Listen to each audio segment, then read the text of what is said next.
Muy buenos días, bienvenidos y bienvenidas a todos ustedes a este ejercicio de debate. Recordamos que el día de hoy estaremos realizando durante toda la jornada las rondas semifinales de la segunda competencia nacional de debate sobre derechos humanos, de políticos, perdón.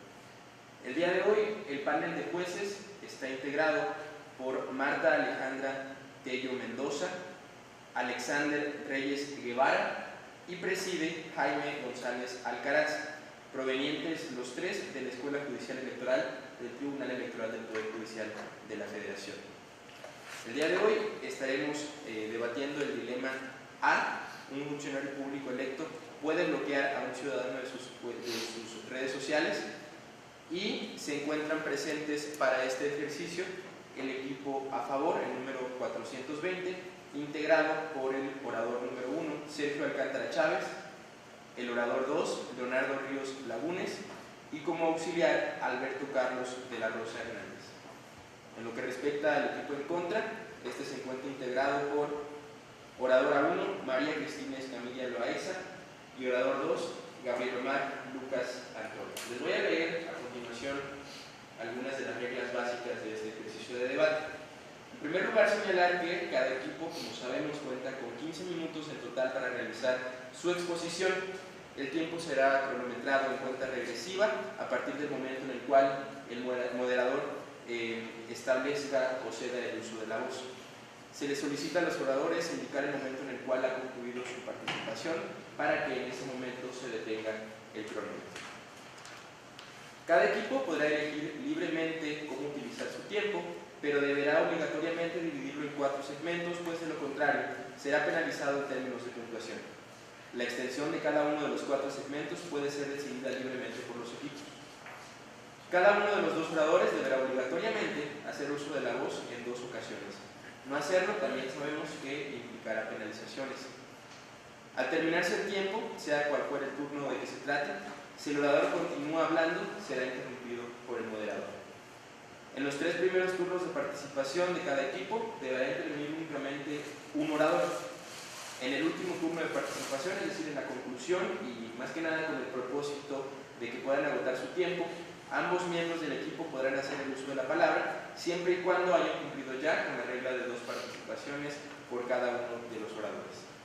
Una vez concluido el tiempo que cada equipo tiene para exponer sus argumentos, los miembros del jurado formularán al menos una pregunta a cada orador. Cada equipo contará hasta con 5 minutos para responder a las preguntas que se les formulen, pero no es obligatorio que usen el tiempo que se tiene establecido en total en el cronómetro, y tampoco obviamente se dejará o se aplicará algún tipo de penalización en caso de que dejen tiempo en el reloj. Existen 8 aspectos a calificar, 2 de forma y 6 de fondo. En cada uno de ellos, los jueces otorgarán a cada orador una calificación mínima de 10 puntos y una máxima de 100. Adicionalmente, los jueces otorgarán una calificación global por equipo que implica dividir 100 puntos entre ambos equipos. Los jueces no pueden otorgar los 100 puntos a un solo equipo y deberán otorgar en todo caso un mínimo de 10 puntos a cada uno de ellos y por consiguiente un máximo de 90 al otro. En conformidad con lo anterior, cada concursante puede individualmente acumular un máximo de 800 puntos y cada equipo en forma global un máximo de 1690 puntos. Las penalizaciones a las cuales, de acuerdo con el criterio de los jueces, se hagan acreedores los concursantes serán descontadas de la puntuación total de los equipos. Recordamos que está prohibido leer los argumentos, si bien pueden utilizar algún tipo de anotación escrita, es únicamente para datos de difícil memorización, para citas textuales. El hecho de incurrir en esta falta obviamente también generará penalizaciones. Recordamos que es indispensable que a partir de este momento toda la gente presente, por favor, ponga su teléfono en modo de vibración o de preferencia apagado, esto con la finalidad de no interrumpir ni desconcentrar a las y los participantes.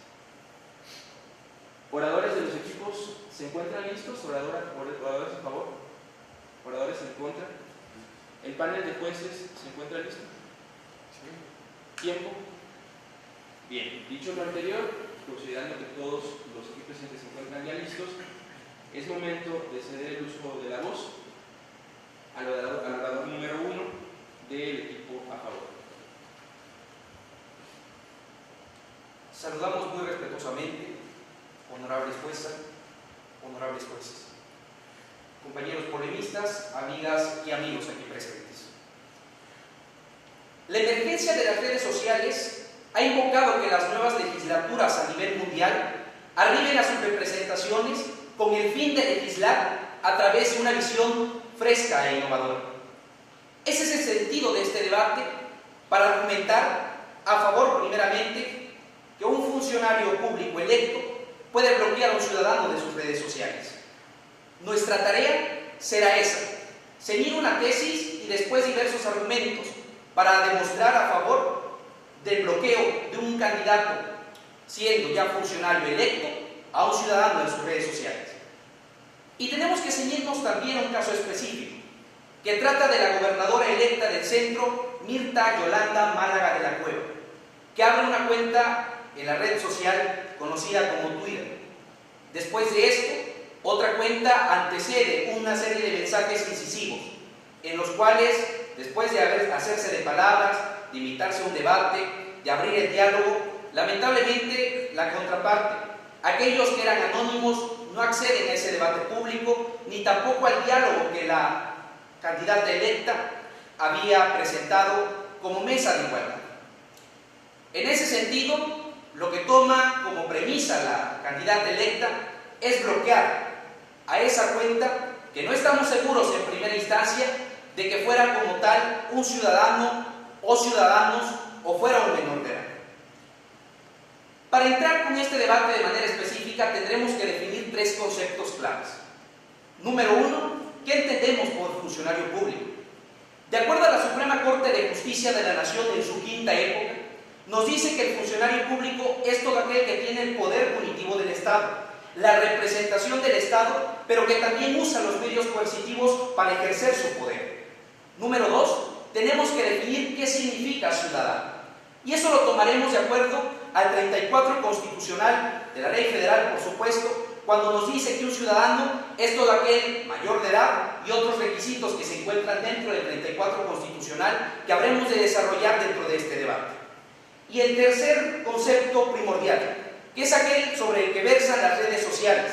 Según el monográfico de redes sociales del Gobierno de España, Cultura, Educación, nos dice que es una estructura social conformada por personas que comparten ideas, que pueden ser contrarias o pueden ser afines a una persona.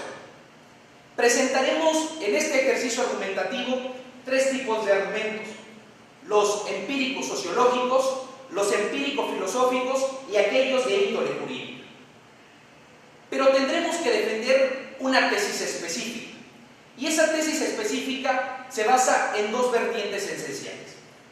Número uno, un funcionario público electo puede bloquear a un ciudadano de sus redes sociales porque no tiene la facultad de ejercer poder punitivo del Estado, y en tanto no es como tal una autoridad legítima que puede ejercer el poder, y en consecuencia no tiene una representación sustancialmente elemental dentro del Estado aquellos que votaron por él. En segundo lugar, habremos de decir que nunca pierde el carácter de persona, y en ese sentido, no perdiendo el carácter de persona, tiene también argumentos sustanciales como el derecho a la privacidad, que se le tiene que respetar. Habremos de argumentar con diferentes tipos de conjeturas y de silogismos. El primer argumento que habremos de vertir es precisamente el carácter del funcionario público electo, haciendo la distinción que está en el poder y el que no está en el poder. Lo segundo, que para la persona que es electa es parte de su derecho a la privacidad poder bloquear a otros. Lo tercero es hacer la precisión acerca de qué significa un espacio público y si las redes sociales son en realidad un espacio público. Lo cuarto, tenemos que ver la garantía que tendría que dar el electo, o si esa garantía al derecho de privacidad, al derecho de información, la tendría que dar el Estado. Y quinto argumento, los límites de la libertad. Isaiah Berlin, en los dos conceptos de libertad, dice precisamente que la libertad tiene límites, y esa libertad no puede soslayar nunca la libertad de terceros, porque entonces nos encontramos en la degradación de derechos, en la degradación de libertades, y eso decaería inminentemente en autoritarismos. Una vez finalizada la participación del equipo a favor, cedo el uso de la voz a la postura en contra. Buenos días, mi nombre es María Cristina Escamilla Loaiza, integrante del equipo docente. El día de hoy debemos discutir si un funcionario público electo puede bloquear a un ciudadano de sus cuentas de redes sociales. A pesar de los argumentos que hemos escuchado y que intentará sostener el equipo con la postura a favor, la respuesta inexorable es que un funcionario público electo no puede bloquear a un ciudadano de sus cuentas de redes sociales. Para poder sostener tal aseveración, a lo largo de este debate analizaremos 5 puntos fundamentales. En primer lugar, la naturaleza de un régimen democrático. En segundo, los derechos políticos, en especial la participación política, que en atención a principios de indivisibilidad e interdependencia se encuentra íntimamente ligado con otros derechos fundamentales. En tercer lugar, el papel fundamental que desempeñan los funcionarios electos dentro del juego democrático. Como cuarto lugar, la garantía a la oposición democrática. Y como quinto lugar, finalmente, el entendimiento de las redes sociales y el Internet para poder ejercer los derechos políticos. Durante esta primera intervención, me abocaré al análisis de los 3 primeros puntos. Norberto Bobbio solía definir a la democracia como aquella en la que el poder no recae solamente en unas personas, sino en la de la mayoría. Consecuentemente, podemos entender a la democracia como aquella que se constituye con un conjunto de instituciones, dentro de las cuales la más importante y la característica es la participación del pueblo en el poder político. Y es aquí donde debemos preguntarnos, ¿cómo participa el pueblo en el poder político? Para poder dar respuesta a esta interrogante, es necesario recordar el segundo punto, los derechos políticos. Al respecto, la Corte Interamericana, intérprete última del Pacto de San José, ha señalado en casos como Castañeda versus Guzmán que se trata de derechos fundamentales, de tal modo que su importancia, así como de las garantías de su protección, se encuentran prohibidas por el artículo 27 de esta misma convención, ya que en conjunto con otros derechos como la libertad de expresión, la libertad de reunión y la libertad de asociación, hacen posible el juego democrático. Es entonces evidente que democracia y derechos políticos forman un binomio constante e inseparable, ya que la forma democrática demanda la participación del pueblo en el poder político y a su vez los derechos políticos hacen posible esta participación. ¿Y qué mejor que hablar del derecho político por excelencia, la participación política, la cual incluye amplias y diversas actividades que los ciudadanos realizan con el propósito de intervenir en la designación de quienes habrán de gobernar y de aquellos que ejercerán que estarán a cargo de actos públicos. Es importante enfatizar que la participación política en el régimen democrático constituye un medio para elegir a quienes gobiernan, el cual no se reduce únicamente a la emisión del voto, sino que contempla actos anteriores y posteriores. Es decir, los ciudadanos tenemos el derecho y la obligación de participar en la elección de quienes habrán de representarnos. En consecuencia, tenemos la obligación de vigilar su actuar y exigir que rindan cuentas, por lo que es irrefutable que se necesita de una interacción entre funcionarios y candidatos, aun cuando estos no hayan todavía tomado posesión del cargo. Estas consideraciones nos llevan a analizar el tercer punto sobre el cual sostenemos nuestro argumento, la función de los funcionarios electos dentro del juego democrático. Y es que al haber sido ciudadanos que fueron elegidos por la mayoría para ejercer un cargo de representación, estarán obligados a representar intereses de una colectividad, por lo que también resulta importante preguntarnos, ¿quiénes estarán en esta colectividad? No solamente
del presente dilema ha generado una línea de argumentación, la cual esta mesa pasará a rebatir en este momento. Primeramente nos mencionan que el artículo 27 de la Convención Americana protege los derechos políticos de las personas. En este sentido, compañeros, hay un claro error, debido a que el artículo 27 habla sobre la suspensión de las garantías en un estado de emergencia dentro del Estado democrático. Aquel artículo que sí protege las garantías y los derechos políticos es el artículo 23, el cual la Corte, precisamente en el caso que señala Gutmann, ha señalado que se pueden limitar toda vez que dichas limitaciones sean proporcionales y razonables. En tal sentido, encontramos que limitar el derecho a la participación política a través de las redes sociales cumple con ambos requisitos.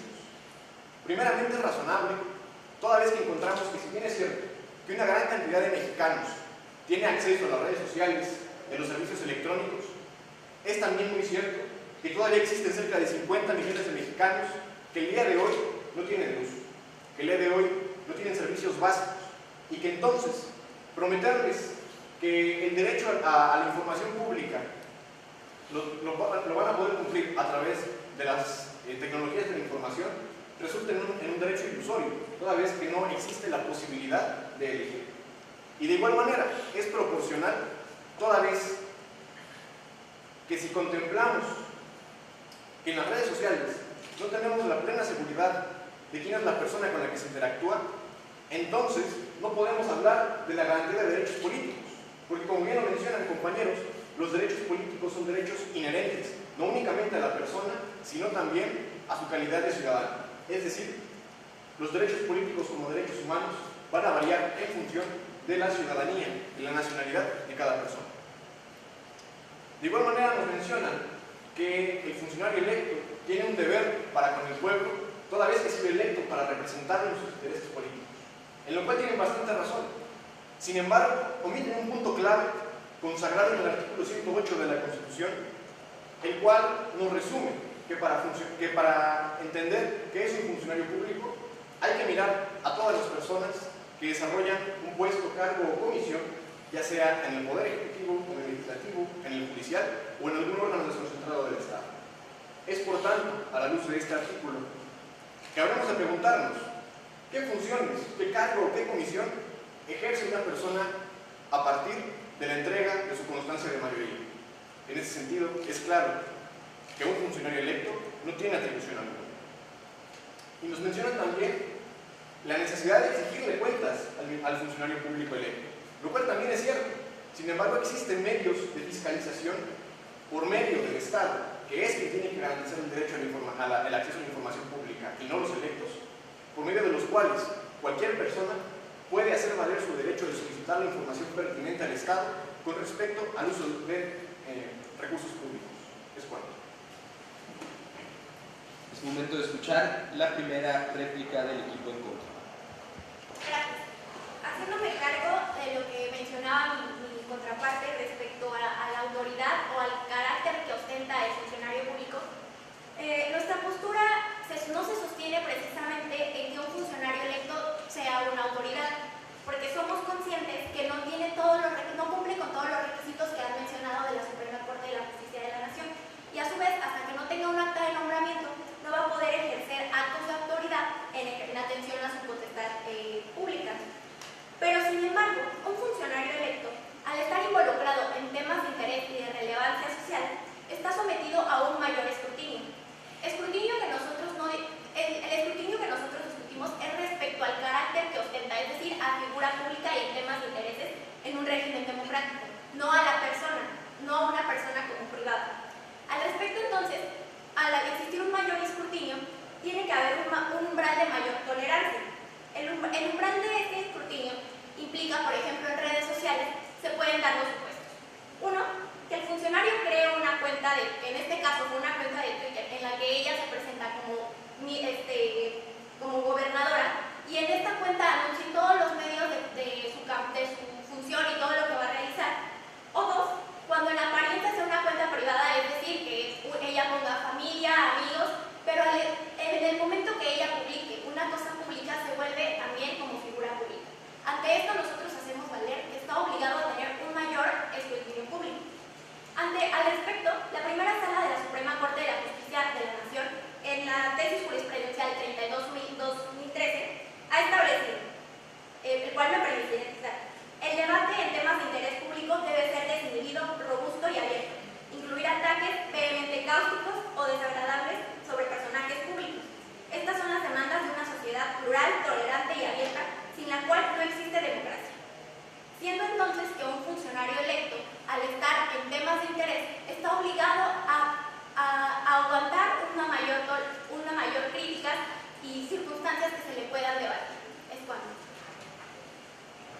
Cedemos el uso de la voz al equipo a favor.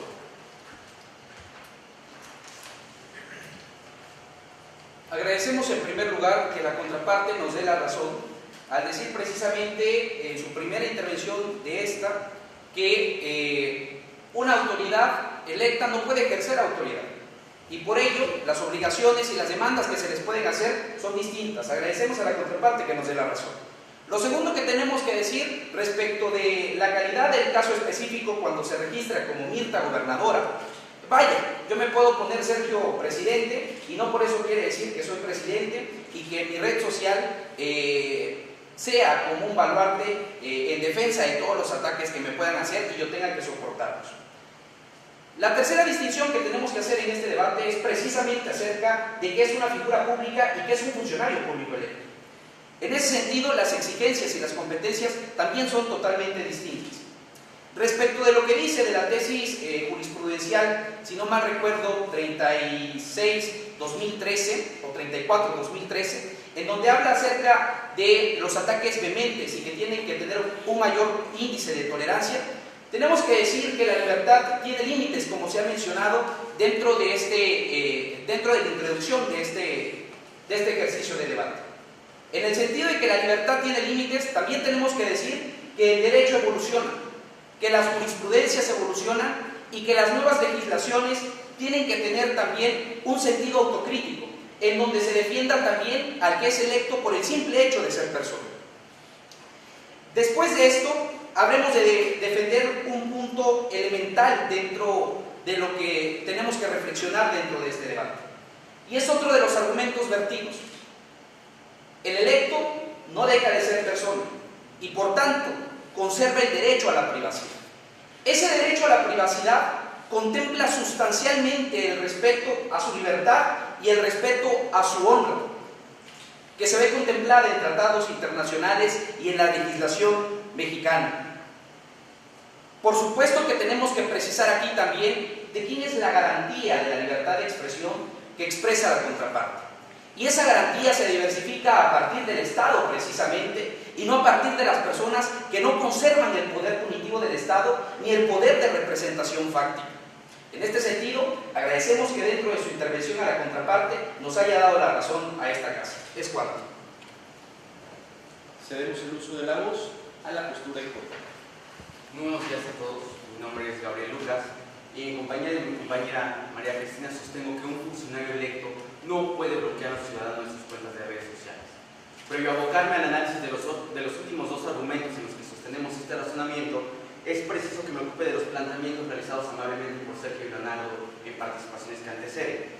En primer lugar, es importante recalcar que nuestra postura no estriba en la calidad estricta del funcionario público, porque como bien lo dice Sergio, un funcionario electo no puede imponer unilateralmente actos de autoridad derivados de la potestad pública. Eso es correcto, no ha entrado en posesión del cargo, pero sí estamos analizando su figura a la luz de un régimen democrático, en donde debe primar un principio básico, la representatividad.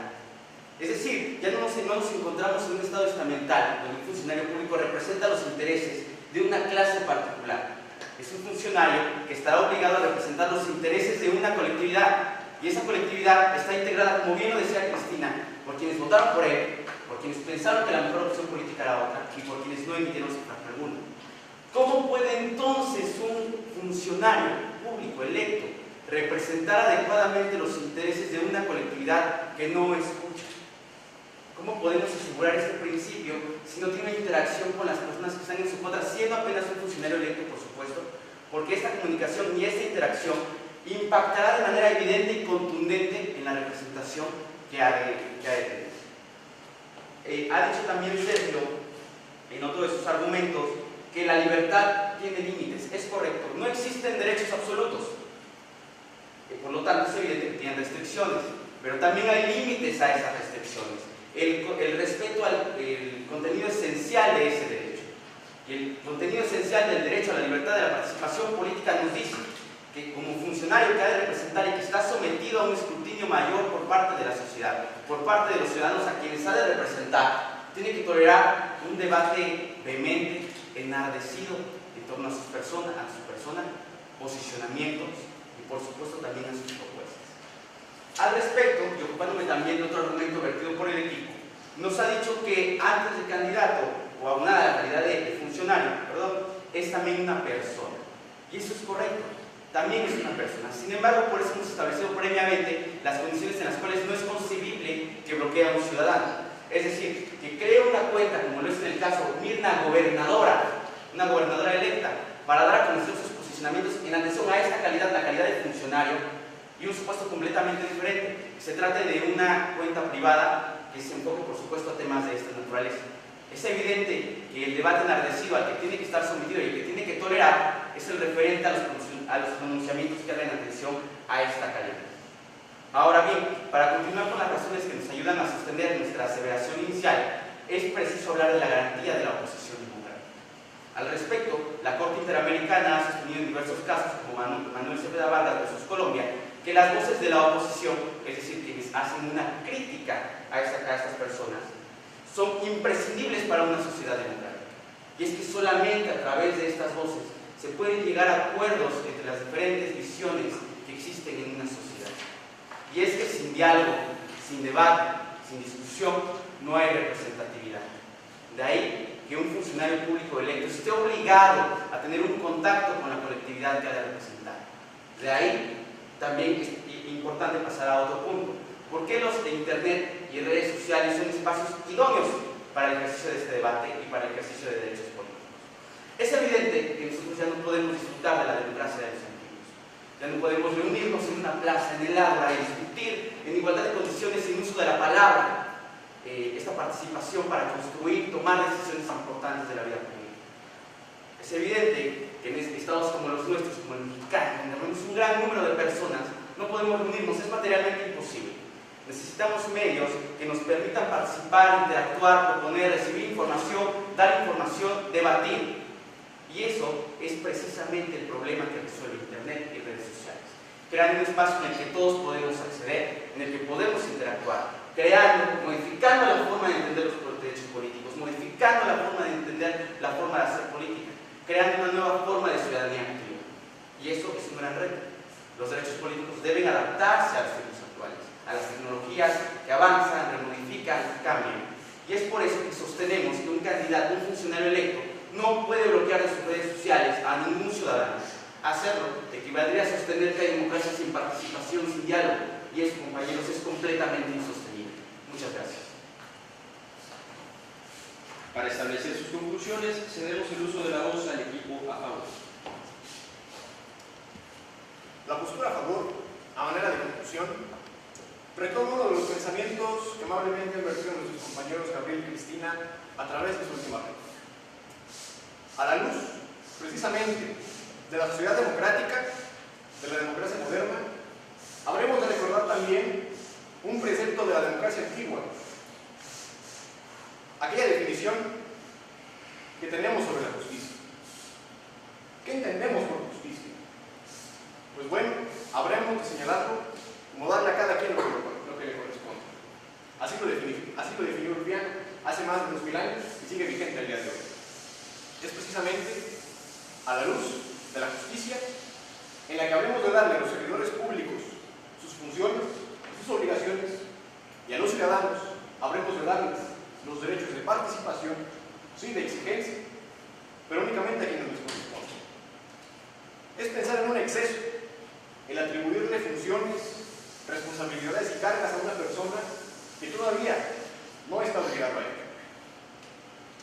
Es precisamente a la luz de los derechos humanos que la Corte Interamericana ha interpretado en diversos casos, por mencionar uno, Fontevecchia y D'Amico contra Argentina, en el que precisamente son los servidores públicos, en ejercicio de sus funciones, los que están obligados a un escrutinio más amplio, que ha mencionado la contraparte, pero que ha omitido esa característica esencial del análisis de la Corte Interamericana, que señala que únicamente los servidores públicos, en ejercicio de sus funciones, pueden estar expuestos a un criterio más amplio, a una revisión más amplia por parte de la ciudadanía. De igual manera, esta representación ha sostenido que las redes sociales no son el medio idóneo para ejercer los derechos políticos, toda vez que, como lo mencionamos, en las redes sociales no tenemos la seguridad de quiénes están interactuando a través de la pantalla. No sabemos si si la persona que utiliza las redes sociales es una persona mayor de edad o si siquiera mexicana.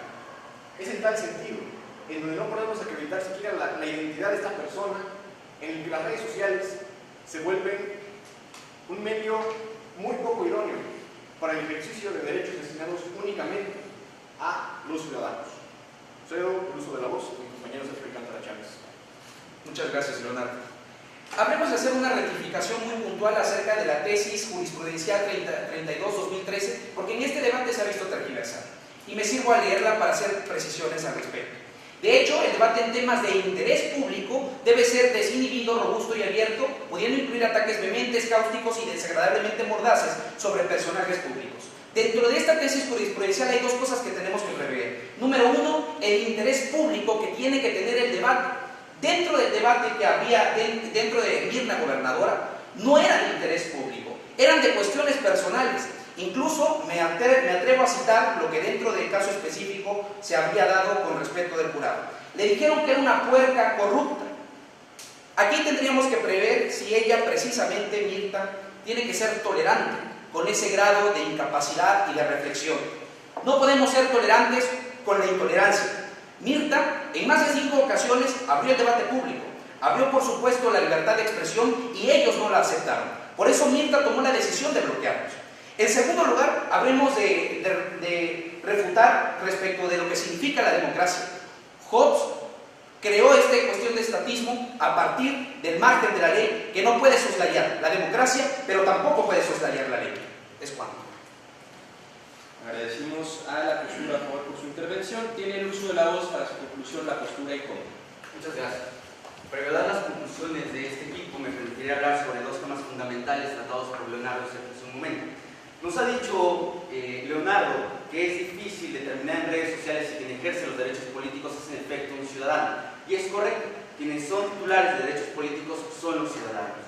Sin embargo, no se trata de poner trabas al ejercicio de estos derechos, forzando a los partícipes del diálogo democrático a acreditar de manera fehaciente y contundente su nacionalidad o su origen, como sería exigirles una copia de su credencial para votar, una copia certificada, incluso en esta exageración de requisitos de su acta de nacimiento. Se trata de hacer que todas las personas tengan la posibilidad real y efectiva de acceder a los espacios deliberativos. Por tanto, hemos de presumir en la práctica que aquellos que tienen interés en participar en el diálogo democrático, en la construcción de las decisiones políticas, son ciudadanos interesados precisamente en su país.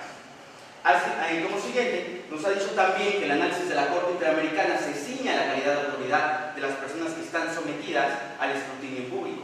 Sin embargo, me permitiré citar en términos del reglamento que en los casos Herrera Ulloa versus Costa Rica y Temel versus Argentina, se señaló que el acento umbral de este diferente escrutinio a su vida no se asienta en la calidad de sujeto, sino en el carácter de interés público que conllevan las actividades o actuaciones de una determinada persona, como lo es un funcionario que ha de tomar una función de representatividad de una colectividad que, en atención a la garantía de oposición democrática, en el diálogo democrático, tiene por supuesto el derecho de cuestionarlo, de debatir con él, de discutir con él. Son por todos estos argumentos, los que hemos vertido a lo largo de este debate, que podemos aseverar de manera contundente que en un régimen democrático, un funcionario electo no puede bloquear a un ciudadano en sus redes sociales, porque hacerlo equivaldría a excluirlo del debate, de la discusión.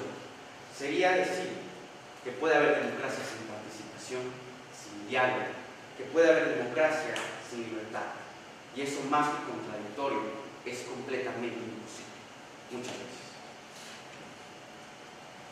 Concluida la participación del equipo en contra, podemos declarar finalizada la primera fase del debate. A partir de este momento solicitamos a los jueces y a la jueza que por favor emitan sus cuestionamientos a la postura a favor en primera instancia y posteriormente a la postura en contra, garantizando que ambos oradores formen parte de esta fase.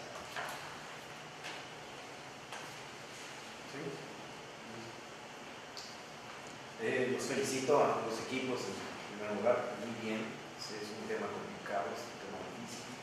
Reviste no solo una cuestión jurídica, sino también otros aspectos, ¿no?, de la vida democrática y que deben de pensarse desde un punto de vista político. He ahí la dificultad del tema. Ahora, respecto a la forma en que se ha organizado este jurado, me ha tocado ser abogado, guiarlo un poco y jugar justamente el papel de la persona que esté viendo esta porción o este espacio que tiene que ver con lo jurídico del tema, ¿no?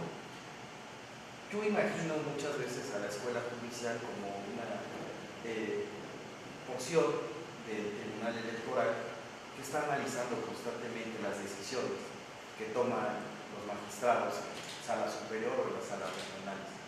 En ese sentido, pues muchas veces analizamos las sentencias y al analizar las sentencias nos damos cuenta que los problemas muchas veces tienen que ver con cuestiones muchísimo más sencillas de lo que a veces aparece. En este caso, yo les preguntaría en el primer momento a Sergio, ¿qué derecho está exigiendo la gobernadora? Imaginemos que usted es un magistrado y justamente, pues bueno, ya hizo usted pues los antecedentes, cuál es el caso. Posteriormente ya está en la parte procesal en la cual tiene que sentarse a redactar y tiene que encontrar cuáles son justamente la colisión de derechos que están en juego. Ahora de nuevo pregunto, ¿qué derechos son los que está exigiendo la gobernadora o justamente cuáles son los que se deben tutelar respecto de la gobernadora al bloqueo? La Convención Americana de Derechos Humanos en su artículo 11 nos dice que se debe tutelar y respetar el derecho a la honorabilidad. Es en primer momento el derecho que la gobernadora está ciñéndose para poder representar a cabalidad su honor. En segundo momento tendremos que exigir también el derecho a la privacidad que debe de tener en contraposición a lo que están pidiendo la contraparte. Creo que sobre esos derechos son totalmente elementales: el derecho a la honra y el derecho a la privacidad. Otro derecho que también entra a colación en esta cuestión es el derecho de representación de respuesta, el artículo 14 de la Convención, el cual señala que toda persona tiene derecho a responder a información que agrave a su persona. En ese sentido, la manera en la que la gobernadora electa responde a la agresión, bueno, primeramente de manera verbal, manteniendo el respeto de una conversación civilizada, y posteriormente su respuesta se torna en el bloqueo. ¿Continúa? Sí, por favor, agradeceríamos que le realice un cuestionamiento al orador. Por favor, a Leonardo. Leonardo, fíjate, justamente en relación a esto último que señalas, mencionabas que las redes sociales no son un medio idóneo para ejercer justamente este derecho de acceso a la información, de réplica. Entonces, señalamos algunas características, por ejemplo, que puede ser un espacio donde no sabemos quién está del otro lado, ¿no? de los tweets, del aparato, del aparato, de lo que sea. Mencionabas mayoría de edad, nacionalidad, y bueno, ¿de qué forma pueden exigirse si no es por las redes sociales? ¿Cómo pueden exigirse o cómo podría exigirse, ¿no? justamente este acceso a la información, o cómo podría dialogarse con justamente los funcionarios públicos, más aún aquellos que han sido electos, si no es por este tipo de medios? ¿De qué forma se exige? ¿De qué forma puede ser exigible? ¿De qué forma se puede exigir el derecho a la información? Esa es la pregunta. Bueno, como lo mencioné, los derechos políticos son especialmente, en los derechos políticos es especialmente importante la ciudadanía, la nacionalidad de cada persona. En esta cuestión, una manera idónea de solicitar información pública es, por lo que marca el artículo 8 de la Constitución, que es de manera escrita, de forma respetuosa y pacífica ante la autoridad pública. Ahora, que si echamos mano de las tecnologías de la información que actualmente forman una herramienta muy útil, pues bueno, el gobierno tiene páginas de internet oficiales en las cuales una persona puede acceder a esa información. En ese sentido, una red social, aun cuando esté verificada, no la podemos tomar como un medio, digamos, completamente que puede sustituir a las páginas oficiales del Estado. Agradeceríamos que finalicemos con el equipo a favor, por favor.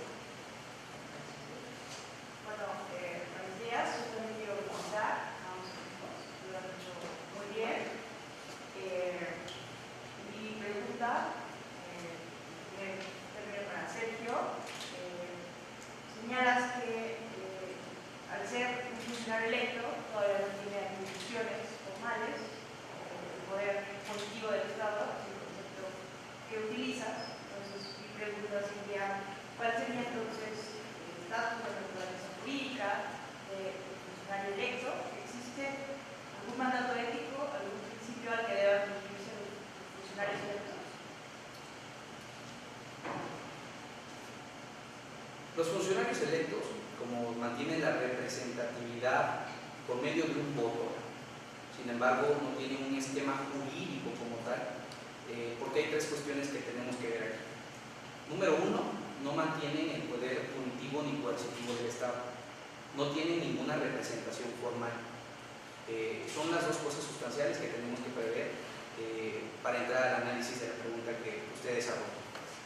Pero nos habla acerca de las cuestiones éticas y las cuestiones, por supuesto, morales.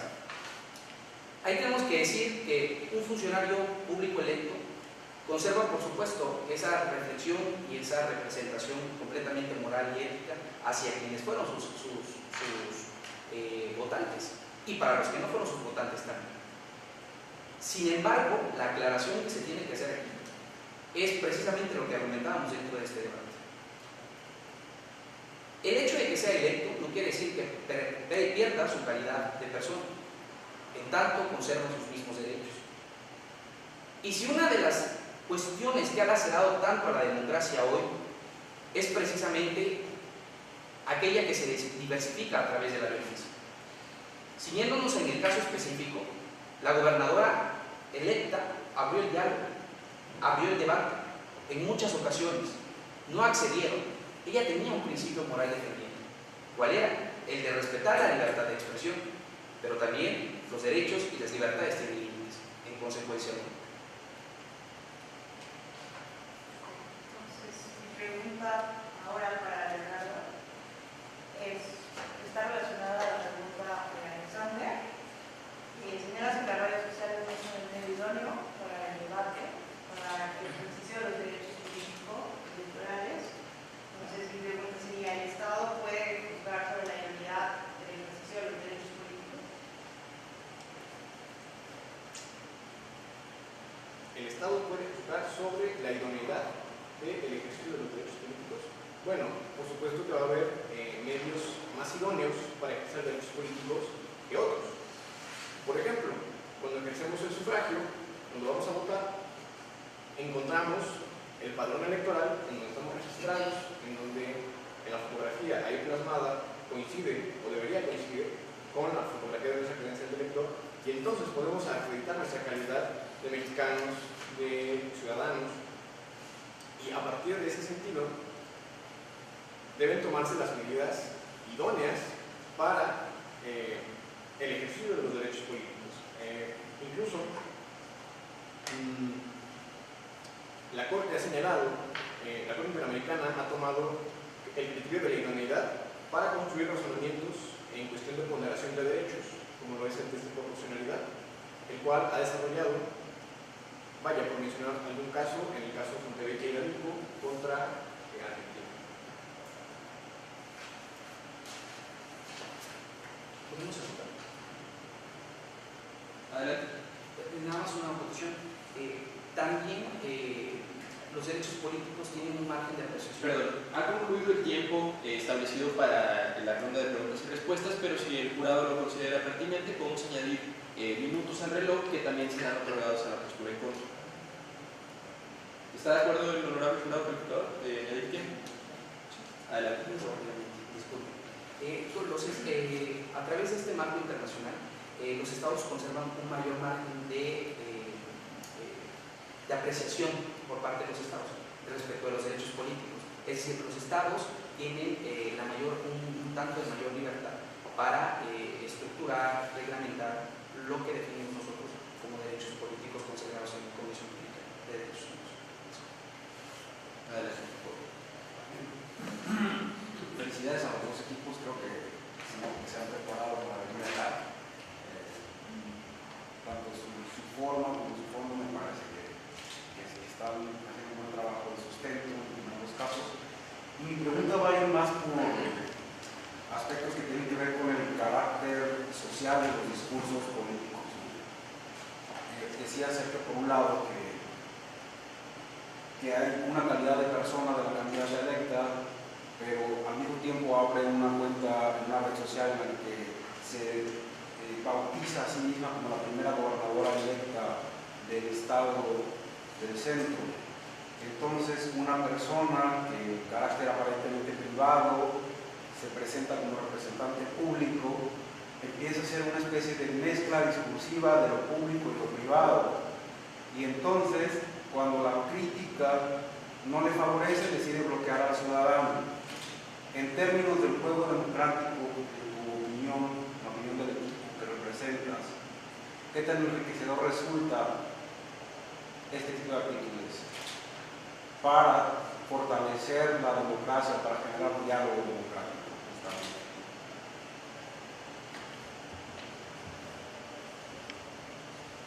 Giovanni Sartori, la ingeniería constitucional, habría de dar paso precisamente a lo que usted desarrolla en esta pregunta. Respecto de la validez de los diálogos democráticos, tendríamos que definir qué significa un intercambio de ideas democráticas y un diálogo democrático.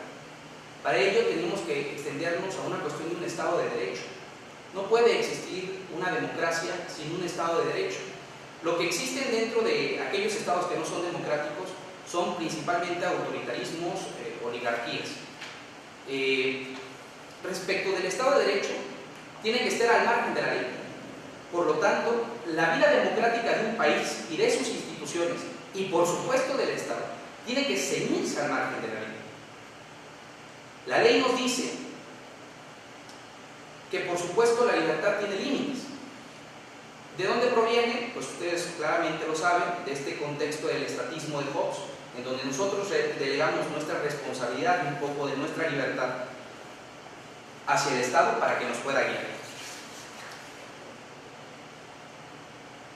La acción que toma la gobernadora antecede a insultos degradables y a principios en donde ella había permeado la libertad de expresión, pero sobre todo había enriquecido el debate, porque precisamente estaba pidiendo un diálogo democrático a través de un debate público.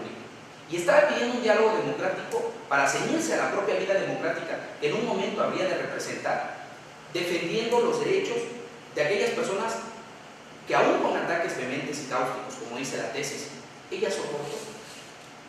Pero hay niveles de tolerancia. Y ese nivel de tolerancia se vio cuando se terminó, cuando ella decidió bloquearlo, después de muchos intentos de tener un debate público enriquecedor. Ella lo enfatizó, no hubo la oportunidad, tomó esa decisión. Bueno, y consideramos también que si lo que pretendemos es fomentar el diálogo democrático, tendríamos entonces que promover un diálogo ordenado y pacífico. No podemos caer en las provocaciones viscerales si lo que se pretende es construir una sociedad más democrática, más tolerante y por consiguiente en donde los derechos humanos se respeten. En ese sentido, más o menos en esa misma línea de razonamiento, como seguramente saben, en este momento tenemos en el país un modelo de comunicación política que no solo limita los medios a través de los que, por ejemplo, en procesos de campaña, los candidatos deben emitir sus mensajes, cuáles son las condiciones técnicas bajo las que estos mensajes deben ser transmitidos. También el modelo, de alguna manera, limita lo que puede ser dicho o lo que no puede ser dicho, es decir, nos construye, casi nos dice qué se debe decir, por dónde decir, y quien recibe esos mensajes casi están ya determinados cómo deben pensar en torno a determinadas cuestiones, ¿no? Una de las críticas que se ha hecho desde el estudio del análisis del discurso político es que justamente de lo que se trata en el debate democrático es de reconocer la pluralidad de ideas, inclusive las más disonantes, ¿no? Inclusive hay quienes son más radicales y quienes más viscerales porque forman parte también del sistema democrático. En ese sentido, y hablando en términos de idoneidad, ¿quién debe definir y bajo qué circunstancias y por qué es lo idóneo para el espacio público del debate? ¿Quién debe definir, en su opinión, si las redes son o no un espacio público? Bueno, más allá de si son un espacio público en el sentido, digamos, tradicional de un espacio público, habríamos de definir si son un medio idóneo para el ejercicio de derechos. En ese sentido, creo que, si bien es cierto, que tiene mucha razón al señalar que todas las expresiones políticas deben ser respetadas, que todas las ideas, aún por radicales, deben ser incluidas en el debate público. También habríamos que tomar en cuenta la diferencia o la distinción que hace Karl Popper en la ciudad de Abiertos a sus enemigos sobre la intolerancia y la intolerancia, en el sentido de que si toleramos las ideologías intolerantes, estas terminarán por erradicarlas a quienes lo toleraron en el primer momento. Entonces, número uno, si bien el debate democrático debe llevarse de manera abierta, de manera incluyente, sí debe tener ciertos, por así decirlo, pisos mínimos de respeto, de tolerancia, los cuales, pues claro, no pueden ser restrictivos en una medida, digamos, sobre qué pensar, pero sí sobre mantener el respeto mutuo. Y sobre la idoneidad de las redes sociales para ejercer los derechos políticos. ¿Quién puede definir esa idoneidad? Bueno, si tuviéramos un sistema, o si hubiera, por así decirlo, una red social en la cual tuviéramos que dar información de carácter oficial para acreditar quiénes somos, para acreditar nuestra edad, nuestro domicilio, nuestra nacionalidad, pues bueno, en ese caso, una red social puede ser un medio idóneo, toda vez que tenemos las garantías de que quien interactúa ahí tiene la facultad de ejercer derechos políticos. Sin embargo, la forma en la que está creada Twitter, por mencionar un ejemplo, o Facebook, que son las dos redes más utilizadas, no pueden brindar esa garantía. Y aun si de facto podemos interactuar con figuras públicas, incluidos servidores públicos, la verdad es que no resulta del todo idóneo para ejercer los derechos políticos en ese sentido. ¿Puedo hacer una acotación? Mi compañero es un poco profundo en sus razonamientos, o bueno, un poco amplio, te agradezco mucho. Pero yo quisiera hacerlo de manera sucinta y responderle. Usted preguntó quién debe decir y responder a la idoneidad de las redes sociales. A mí me parece que es una pregunta que se puede responder de una manera muy sencilla. A través del análisis y la reflexión convertidas en leyes, a través de las legislaciones. ¿Quiénes serían los encargados de discutir la idoneidad? Pues las legislaciones en turno, a nivel mundial y a nivel país. Porque aquí hay que hacer una distinción acerca de la idoneidad y también la responsabilidad que juega la libertad. Al principio hablamos acerca de Isaiah Berlin. Isaiah Berlin habla de dos principios, la libertad positiva y la libertad negativa. La libertad positiva como aquella en donde el Estado te limita, pero la libertad negativa, pero la libertad positiva como aquella a la que yo me limito por un principio de responsabilidad. La libertad sin límites, decía José María Luz Mora, no es libertad sino antilibertad. Y eso constituye un atropello a las libertades, sobre todo porque no existe la responsabilidad de ejercer nuestra libertad. Y uno de los medios para ejercer un discurso público adecuado y un debate público adecuado dentro de la esfera democrática es precisamente la responsabilidad con la que emitamos nuestras palabras. ¿Eres visceral? Pues eres responsable de tu visceralidad. ¿Eres formal? Eres responsable de tu formalidad. En fin, la libertad contiene límites y esa libertad con límites contiene un amplio sentido de responsabilidad. Contamos con 12 minutos y 13 segundos para realizar cuestionamientos a la postura en contra, mismos que no podrán ser extendibles para garantizar la igualdad de condiciones. Adelante, Ronald Curado.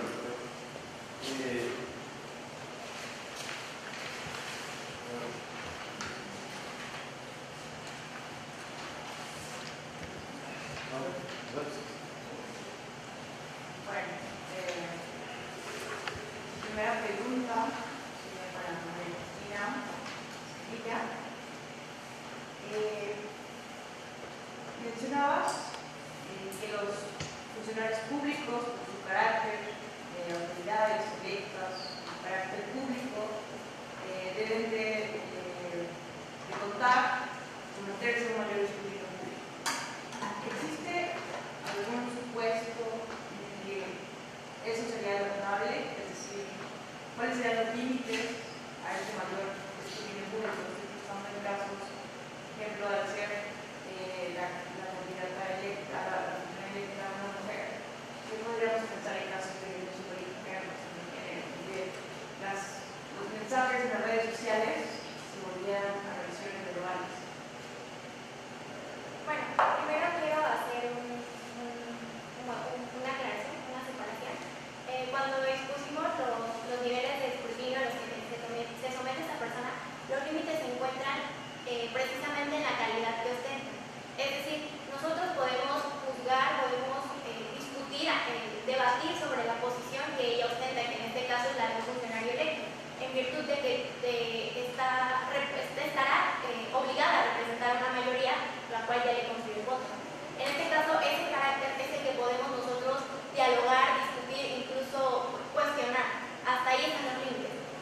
ella hubiera puesto una cuenta exclusivamente para su familia, para sus hijos, para sus actividades diarias, y a esta cuenta se le hacen este tipo de insultos o de maneras de querer cuestionar, ahí existirían los límites al nivel de escrutinio, porque puesto que no es una figura, puesto que no es todavía una autoridad, no se puede llevar a cabo en imponerle una obligación como vía juicio de amparo, ¿no? Entonces, ante este supuesto, los límites se encuentran en la figura pública y en el interés público en su calidad de funcionario público, no en la de la utilidad privada. Y lo que usted menciona, pues también pueden verse respecto a la violencia de género, Violencia política. violencia política en razón de género, pues ahí también pues sería un análisis de hasta dónde puede llegar o qué se puede considerar como violencia de género, y pues sería en atención al caso en concreto. Me gustaría hacer una acotación a la respuesta de mi compañera María Cristina. Como bien ella dijo, establecimos dos supuestos muy diferentes. Un funcionario electo estaría sometido a un mayor umbral de escrutinio en función a su calidad, sería libre. Entonces establecimos que puede hacer una cuenta que se proclama Magna Gobernadora y por tanto pues todo eso va a estar sometido al escrutinio, o tiene una cuenta personal y de pronto empieza a compartir en esa cuenta personal cuestiones relacionadas a esa calidad, en donde voluntariamente se entiende que acepta el escrutinio de esa cuenta. Ahora, me llamó mucha atención la pregunta o el cuestionamiento respecto de la violencia política de género. Lo que nosotros establecimos a lo largo de nuestra participación es una regla general de que el funcionario electo no puede bloquear a un ciudadano. Por supuesto que toda regla general sabemos tiene excepciones. Las mujeres pertenecen a un grupo que ha sido víctima de una discriminación o desigualdad estructural a lo largo de los siglos. Entonces, me parece que en el diálogo democrático, a efecto de establecer una acción afirmativa, de manera en la legalidad de la ley se puede establecer cierta restricción a la ejercicio de participación política. Es decir, en ciertos supuestos sí es válido que yo no te permita que te expreses, por ejemplo, cuando es con razón de género, violencia política por razón de género, contra una funcionaria, porque tus ataques no van en contra de sus acciones como funcionaria, sino precisamente en su calidad de mujer. Entonces, ahí podemos establecer una excepción, que sería que en esos casos sí es permitible bloquear a un ciudadano, pero se tendría que establecer en la ley. Naturalmente, hacer una disposición normativa se tendría que aplicar caso por caso vía interpretación a través de los hechos de cada caso en particular, porque generalmente son casos de conceptos abstractos, el honor, el respeto, la cosa pública, entra, no entra. Eso será una cuestión de interpretación a través de las herramientas hermenéuticas que nos da el primero constitucional y que tú como órgano con facultades materialmente jurisdiccionales puedes aplicar caso por caso. Pero entonces, o sea, la respuesta concreta, cuestiones con violencia política por razón de género sí es válido establecer como acciones afirmativas restricciones a ejercicios de derechos políticos. Okay. Muy bien. Ahora, la pregunta para Gabriel Omar sería: mencionas que no es concebible, como regla general, lo señalas, bloquear a los ciudadanos, a la ciudadanía de las redes sociales. ¿Desde qué punto de vista lo estás viendo? Sí, claro. ¿Punto de vista ético, jurídico o político? Lo definiría como ético-político. O sea, realmente el establecimiento, si yo, por ejemplo, un funcionario me bloquea y contra ese bloqueo promueve un amparo, un curso de amparo, como se hace con funcionarios que ya están en funciones, el juzgado de distrito o me va a desechar o en una escuela me lo admite, pero después va a sobreseer. ¿Por qué? Porque al hacer el análisis de los elementos para determinar si es un acto de autoridad, acto o omisión, me va a decir no se colman los requisitos establecidos en la ley y que haya con la Suprema Corte de Justicia de la Nación. Porque no hay una relación de supra-subordinación que permita a este funcionario electo que no está en funciones imponerte unilateralmente actos de autoridad en una esfera jurídica en ejercicio de la potestad pública. Entonces, sobre todo esta regla general que establecemos de no me puedes bloquear, porque yo como ciudadano tengo derecho a ser parte del diálogo democrático, a debatir contigo y a hacerte llegar mis inquietudes, mis inconformidades respecto de la labor de representación que hagas en la colectividad de que yo soy parte, apela más a una interpretación del juego democrático, las reglas en sí mismo, cuáles son los valores de este régimen de gobierno. Entonces, sobre todo, se limita a hacer una apreciación ética, política también, de la obligación que tú tienes como funcionario público. No es necesariamente político.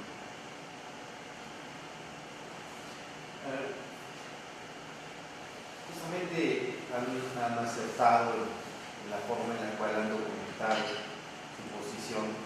Me parece interesante, abreva mucho, hay demasiados criterios. La tendencia justamente es favorecedora hacia las libertades.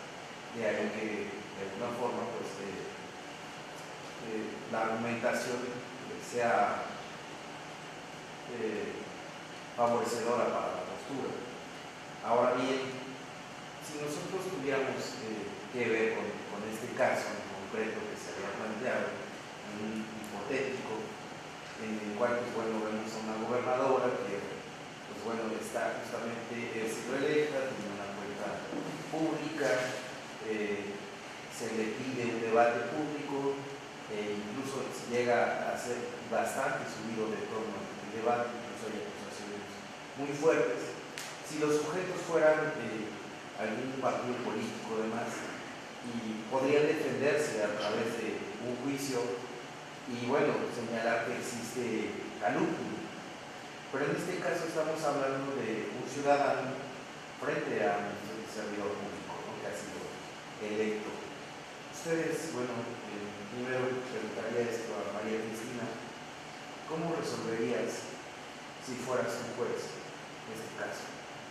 Pues evidentemente se encuentran en el derecho ciudadano, ¿verdad? Evidentemente se encuentran en juego los derechos de un ciudadano y los derechos a los que hizo mención precisamente la postura a favor. El derecho de la honra, el derecho a su privacidad y a su vez el derecho de la participación política del ciudadano. Entonces nos encontramos ante una colisión de derechos, por lo que es necesario que, bueno, si yo fuera un órgano jurisdiccional, se tiene que realizar un test de proporcionalidad para ver qué derecho va a prevalecer. Este pues debe ser en atención a que llegue un fin constitucionalmente válido. En este caso, el fin constitucionalmente válido, yo tengo que en nuestra postura es garantizar la participación política a través de cualquier medio. Y es idóneo, puesto que la otra persona, debido ante la calidad de figura pública que ostenta, pues tiene que aguantar por el escrutinio al que se desempeña. En esta manera, yo creo que como un órgano se tendría que realizar un test para ver la ponderación de los derechos. Me gustaría abonar un poco a la respuesta de mi compañera. Tratándose de funcionarios públicos, los que tienen al fin y al cabo, al final del día, la obligación de transparentar sus acciones, de transparentar que realmente no están incurriendo en actos de corrupción, son ellos. Entonces, como particular, yo te puedo cuestionar, porque finalmente, si en particular no tengo acceso a los medios humanos, económicos y de todas las instituciones que tú tienes, yo te puedo cuestionar respecto de mis dudas, de todas estas cosas que me saltan a la vista, que me hacen pensar que tú eres corrupto. Pero finalmente, la funcionaria, en atención a esta calidad que ostenta, es quien tendría, en todo caso, vamos a denominarlo así, la cara de la prueba, para decir no estoy siendo corrupta y estas son las cosas que estoy haciendo. Por eso concuerdo también con las consideraciones que hace Cristina, que debería prevalecer en todo caso en las cuestiones del diálogo democrático en atención a los particulares. Ok. Justamente ahora te pregunto a ti, Gabriel Omar, porque estaba justamente revisando, ¿no?, este caso hipotético respecto de las frases, ¿no?, que se le señalan, y pues bueno, se le dice corruptas, se le señalan varias cuestiones, ¿no?, muy fuertes. Y mencionaba tu compañera María Cristina, debe aguantar, ¿no?, porque es un funcionario público, porque está en... Pero evidentemente también existe ya una cuestión de no exigibilidad simplemente de una rendición de cuentas. Ya existe también otro factor personal. ¿Hasta dónde debe aguantar la servidora pública o de qué forma puede protegerse la servidora pública? Muy bien. Aquí, naturalmente, como en toda discusión, siempre hay valores y principios en público. Uno de los valores también que existe en el sistema democrático es el del orden democrático, más lo definimos con los jurisdiccionales. Y al respecto, en atención a su pregunta, Tania, el caso particular, en el supuesto hay digamos, un contexto digamos, no hay como condiciones estables, hay pugna del poder. Al respecto me gustaría remitirme a algunos conceptos sociológicos. Por ejemplo, el modelo sociológico organicista nos dice que la estructura del Estado debe prevalecer sobre el individuo. Es más importante el Estado, el organismo, que sus partes. Yo creo que esa postura no es adecuada dentro de un Estado constitucional. Finalmente, lo que importa y lo que es más importante en esta clase de Estados son los derechos que tú tienes a participar en el diálogo democrático. Entonces, es evidente, ya dijimos, que tú como funcionario público tienes la obligación de tolerar un umbral de escrutinio mayor en un debate vehemente, enardecido, Pero por supuesto, y también lo decimos en nuestra postura, todo tiene límites, nada es absoluto, salvo dos derechos que seamos por ahí, no ser sujeto de torturas y no ser sujeto de discriminación alguna. Todo lo demás se puede limitar caso por caso en atención de leyes e interpretaciones que hay en el primer constitucional, nos dan las herramientas hermenéuticas por órganos con facultades materialmente jurisdiccionales. En este caso, Mirna Malaga no estaría obligada a soportar ataques dirigidos a su persona en un primer supuesto, ¿no? en un primer apartado de tolerancia, vamos a denominarlo así.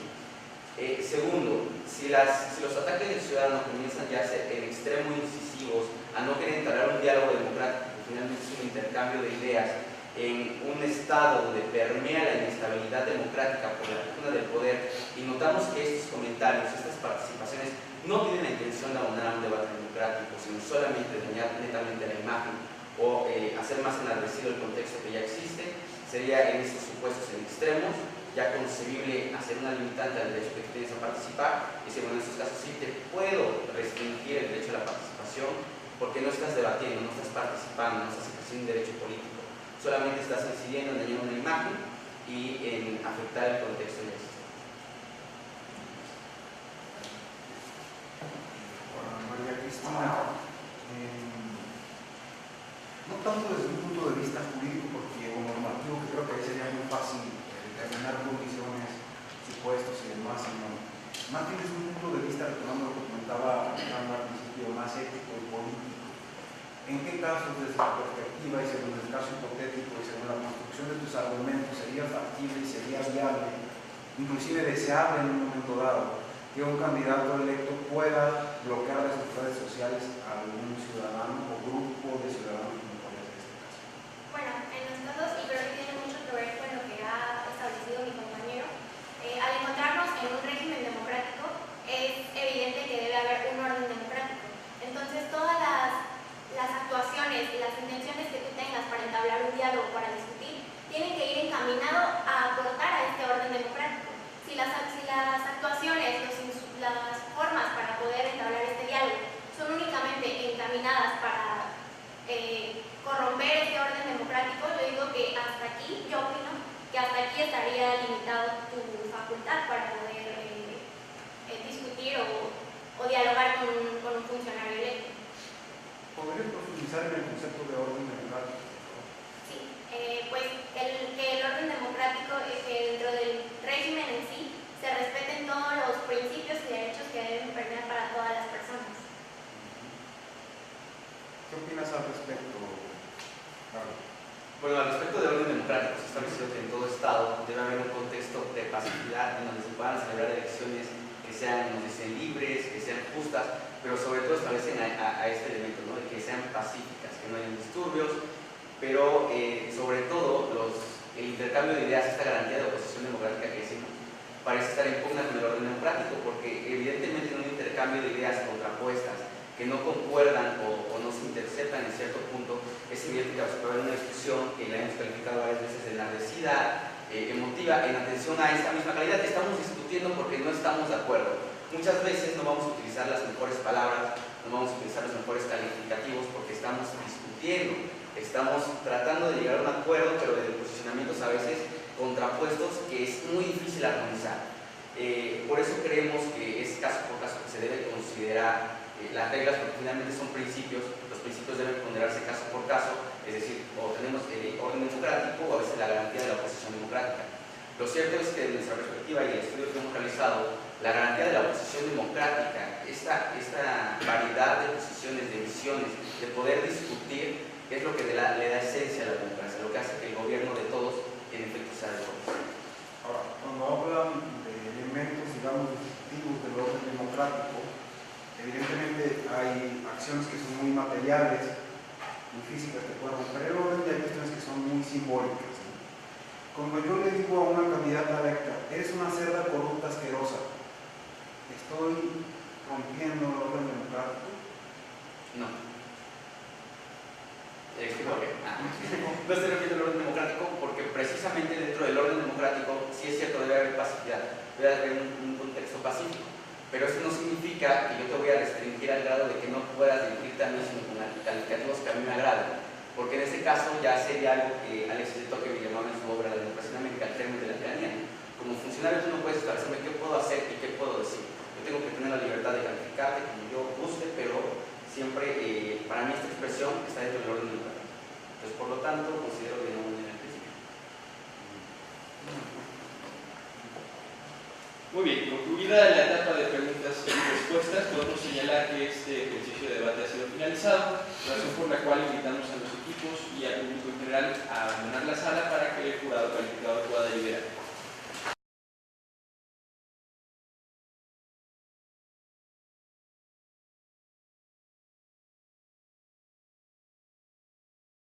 Primer debate de la mañana. Y pues le damos el uso de la voz al jurado calificador para que les realice algunas observaciones, una retroalimentación más de forma que de fondo. Por favor, adelante. De nuevo cuenta felicitar a los dos equipos porque han hecho un excelente trabajo, ya están en esta etapa, significa que han trabajado bastante duro, que han metido muchas ganas y la verdad que se nota bastante tanto en la parte del contenido, que tiene que ver más con el fondo, y también se nota en la forma, ¿no? Empiezo de mi lado izquierdo con Sergio y Leonardo. Creo que en términos de su expresión corporal y el uso de la voz y su comunicación no verbal, hay un par de cositas que me gustaría sugerir desde mi experiencia como comunicólogo. Ustedes saben, todo comunica todo el tiempo. Yo estoy comunicando aunque tenga la boca cerrada y no diga nada. Algo estoy diciendo. La postura de nuestro cuerpo, la forma en que miramos, cómo movemos las manos, cómo nos peinamos, la ropa que traemos puesta, en fin, todo lo que está en nosotros como seres sociales está comunicando siempre algo. Me parece, Sergio, que evidentemente tienes una potencia de voz muy interesante, entonces tienes mucho potencial como un muy buen orador. Ya te vi en alguna tribuna por ahí, en algún legislativo, entonces ibas a llegar, porque tienes un muy buen tono de voz y creo que tienes que sacarle provecho a este tipo de cuestiones. Hay una cuestión muy formal en este momento que tiene que ver en cómo entonamos y cómo nos dirigimos. Los políticos tradicionales mexicanos son como muy cuadrados, estructurados, entonces terminan siendo muy formales y aunque pueden sus argumentos tener mucho peso, a veces la forma en la que se expresan termina generando un rechazo de parte del receptor. Entonces quizá si pudieras matizar un poquito, quizá no tan formal, quizá un poquito más relajado y aprovechar los tonos de potencia que te da tu voz, porque eso podrías enganchar más fácilmente con cualquier público. Es bueno intentar buscar el tema de las empatías, porque a veces la formalidad no basta, ¿no? En realidad tienes un muy buen manejo de tu expresión, de tu comunicación verbal. Bueno, también Leonardo tienes una muy buena, evidentemente los dos tienen una muy buena dicción y cuestiones de oralidad que están bien trabajadas, sigan fortaleciendo definitivamente. Eso es importante siempre que uno quiere participar en concursos de debate, que al final de cuentas pues, son formas de estar diciendo algo, ¿no? De estar comunicando algo con nuestra voz. Entonces es importante seguir cuidando estos aspectos como la dicción. Creo que tienes también un manejo de ideas bastante coherente. A lo mejor falta ser como más puntilloso en algunas cuestiones, ¿no? Hilando más finamente las ideas que quieres transmitir, pero me parece que de modo general ambos han hecho un excelente trabajo, además muy bien coordinado, me parece. Felicidades. Bueno, acá creo que María Cristina, no sé si estabas un poquito nerviosa, entonces los nervios a veces nos traicionan y nos juegan malas pasadas, pero cuando eso te pase, en términos de comunicación, aprovechalo. Es decir, no lo veas como una cuestión de chingo, estoy haciendo mal, es una debilidad, al contrario, genera simpatía con tu público, porque seguramente entre el público no todos son expertos o no todos somos expertos oradores y en algún momento, y esto va para todos, si nos equivocamos, si metemos un poquito la pata, cuando eso suceda, véanlo como una ventaja. Es una herramienta de comunicación también si la sabemos aprovechar en el momento. Entonces a veces es sirve para enganchar y echarte al público a la bolsa, depende de no estés emitiendo algún discurso. pones nervioso es normal, está bien, no pasa nada, ¿no? Creo que al final conseguiste dominar lo que querías, que era la línea argumentativa, entonces felicidades también, pues, se requiere hacer un valor entendible, pero bueno, mi sugerencia nada más por el principio sería eso, ¿no? Alguna cuestión así que ocurra, tómalo como una, te va a servir, utilízalo a tu favor, hay que estar consciente de ello. Gabriel, bueno, tienes un muy buen manejo también de tu oralidad, de tu expresión corporal, realmente has hecho un muy buen trabajo también.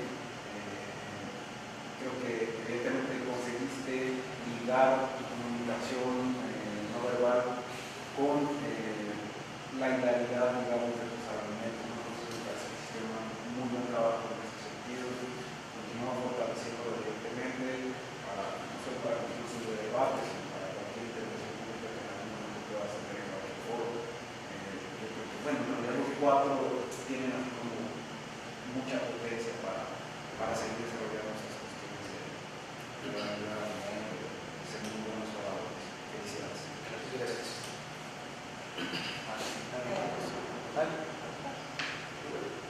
Bueno, para no ser tan repetitiva, los comentarios ya del compañero, bueno, esto de la izquierda, los felicito, bien. Ambos equipos convencieron muy bien en términos del tono de la voz, la dicción, todo esto que no tendría algún comentario. Solamente me dio la impresión que las primeras intervenciones fueron como conscientemente más, tal vez como más cuidadas, ya las intervenciones posteriores ya tenían el mismo tono de voz o el mismo cuidado en ese sentido. Y también respondieron muy bien a las preguntas que les hicimos, que tienen una capacidad de respuesta prácticamente inmediata, pero sí me dio un poco la impresión que tal vez no se dieron un momento para pensar si tenían ya la respuesta completa, ¿no? O reflexionar un poco más acerca de las preguntas. Entonces, por ahí irían los comentarios. Bueno, en realidad los comentarios serían para los equipos. Entonces ya no ahondaría más en observaciones de forma y los vuelvo a felicitar. Gracias. Yo quisiera darles, para que sea breve, un consejo. En algún momento también participé en este tipo de concursos de ese lado, y pues bueno, quiero compartirles una experiencia. La forma en la que pensamos el tiempo es diferente a cómo se está viviendo. ¿A qué me refiero? En ocasiones sucede que estamos en un tema y queremos desarrollarlo, y tenemos aquí un reloj, ¿no? Estamos pensando en el también, de alguna forma, al mismo tiempo que nos estamos desarrollando, estamos en el reloj. Entonces estamos en dos cosas al mismo tiempo, y eso dificulta que estemos realmente centrados en expresarnos de la mejor forma. Lo que yo les aconsejo es serencia. Son segundos. Si ustedes se toman 1 o 2 segundos, respiran, no han perdido tiempo para desarrollar sus ideas. Al contrario, han aprovechado tiempo para razonar lo que van a hacer. Y eso es preferible a que reaccionen impulsivamente. Porque lo que va a suceder si nosotros hacemos lo contrario, vamos a hablar primero muy fuerte, vamos a hablar muy rápido y posiblemente nuestra argumentación inicie muy atropelladamente y después nos cueste trabajo conectar nuestras ideas de la mejor forma.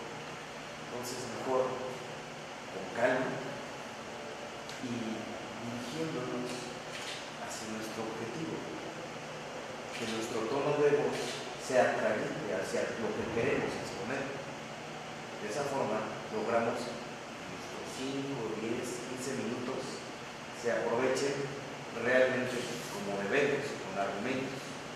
Porque lo que vamos a hacer es eso, ir hilvanando argumentos profundos, pensados, razonados y hacia quien queremos. ¿Okay? Entonces, eso es el proceso. Gracias. Muy bien, hemos finalizado ya con la retroalimentación y ahora procedemos a tomar